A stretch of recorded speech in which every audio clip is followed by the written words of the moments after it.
성령 체험은 매우 신비하고 신령한 체험입니다.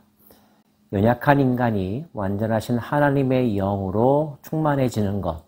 사람들은 그 성령 체험을 매우 고귀하고 아름다운 것으로 생각하기도 하죠. 대단하고 사모하기도 합니다. 하지만 성령 체험한 사람이 겪는 일들은 그렇게 아름답고 존경받는 일만은 아닙니다. 때로는 매우 고통스럽고 인간이 감당할 수 없는 어려운 환경에 처하기도 하는데요. 예레미야가 바로 그러한 경험을 했다고 말할 수 있습니다. 그는 자신의 입으로 예루살렘의 멸망을 말할 수밖에 없었는데요. 그 이야기를 듣는 사람들 반응이 어땠을까요? 마음에 찔림을 얻어 무엇을 잘못했는지 회개했을까요? 아니면 그 이야기의 불편함 때문에 분노했을까요? 특별히 예레미야처럼 종교적인 역할을 수행하던 사람들 중에는 예레미야를 불쾌해하고 적대시하는 사람도 있었는데요. 임멜의 아들 제사장 바술은 여호와의 성전의 총감독이라 그가 예레미야의 이 일 예언함을 들은지라. 여기서 이 일이란 하나님께서 예루살렘 성을 버리시겠다, 멸하시겠다 하신 말씀을 의미합니다. 이에 바술이 선지자 예레미야를 때리고 여호와의 성전에 있는 베냐민 문 위층에 목에 씌우는 나무고랑으로 채워두었더니 뺨을 맞았습니다. 체포되었습니다. 옥에 갇혀서 고통스러운 하룻밤을 지낼 수밖에 없었습니다. 그 다음 날이 되었습니다. 그가 예레미야를 풀어주려 할 때 예레미야가 말합니다. 여호와께서 내 이름을 바수훌이라 아니하시고 마골 밋사빕이라 하시니라. 마골 밋사빕, 사방으로 두렵다라는 뜻을 가지고 있다고 합니다. 두려움을 주는 존재, 공포에 휩싸인 존재가 된다는 뜻입니다.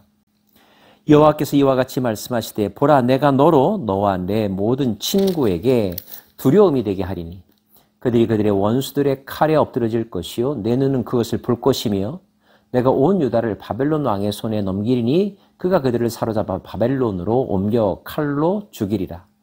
예레미야의 예언 가운데 바벨론이라고 하는 구체적인 국가명이 등장합니다. 앞으로 그 바벨론에 의하여 예루살렘이 멸망당하게 되고 포로로 잡혀가게 되고 그 땅에 사는 사람들이 엄청난 고난을 겪을 거라는 거죠. 바술은 제사장으로서 총관리 감독자였지만 예레미야의 눈에는 거짓 선지자에 지나지 않았습니다. 하나님께서 그렇게 보여주셨던 거죠. 거짓 선지자가 참된 선지자를 핍박하고 고통스럽게 했습니다. 하나님께서 그를 내버려 두지 않으시겠죠? 참된 선지자 예레미야는 바술이 겪을 미래에 대해서 그에게 선포합니다. 너도 포로로 끌려가게 될 것이라. 거기서 죽음 당하게 될 것이라. 여호와여 주께서 나를 권유하심으로 내가 그 권유를 받았사오며 주께서 나보다 강하사 이기셨으므로 내가 조롱거리가 되니 사람마다 종일토록 나를 조롱하나이다. 내가 말할 때마다 외치며 파멸과 멸망을 선포함으로 여호와의 말씀으로 말미암아 내가 종일토록 치욕과 모욕거리가 됨이니이다. 하나님의 말씀 그대로를 전한 대가는 조롱받음과 따돌림 당함과 박해받음이었습니다. 그 사실이 너무나 힘들었겠죠. 내가 다시는 여호와를 선포하지 아니하며 그의 이름으로 말하지 아니하리라 하면 나의 마음이 불붙는 것 같아서 골수에 사무치니 답답하여 견딜 수 없나이다. 몸이 고달프고 신체가 불편해지니 예언하지 않았으면 좋겠지만 그러나 그런 생각을 하면 할수록 그의 가슴은 불붙는 것 같은 답답함, 그래서 전하지 않을 수밖에 없었다는 것입니다. 이것이 바로 성령 충만함의 현상입니다. 다른 사람들이 반응과 환경의 어떠함에 상관없이 성령께서 강하게 요구하시는 대로 순종할 수밖에 없는 상태. 내가 말하는 것이 아니라 내 의지대로 행동하는 것이 아니라 성령의 강권적인 힘에 의하여 나 자신을 도구로 드릴 수밖에 없는 상태.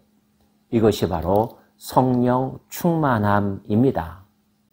문제는 사람들이 거역하고 박해하고 힘들게 하려고 할 때 그 모든 일을 성령 충만했던 그 사람이 감당해야 한다는 데 있죠.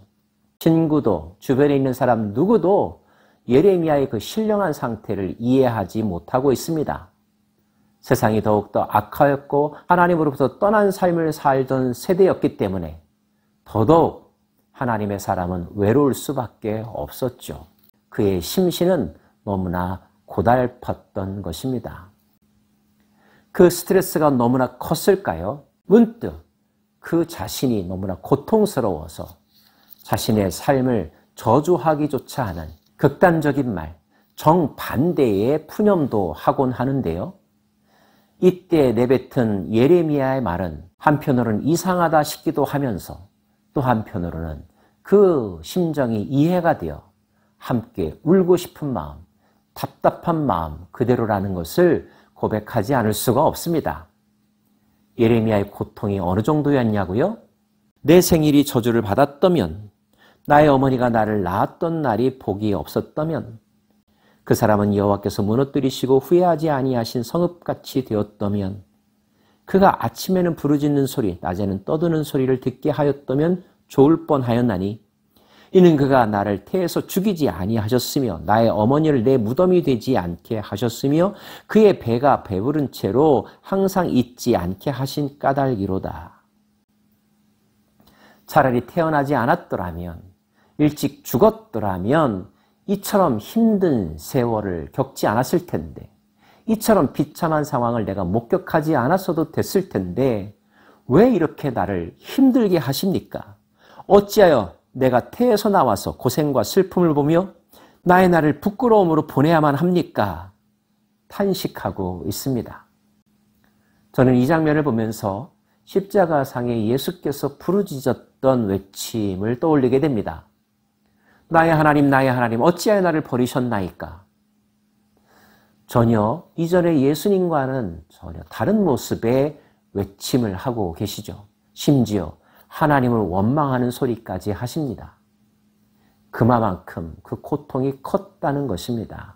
그리고 모든 인간들의 마음을 대신하여 외쳐주신 거죠.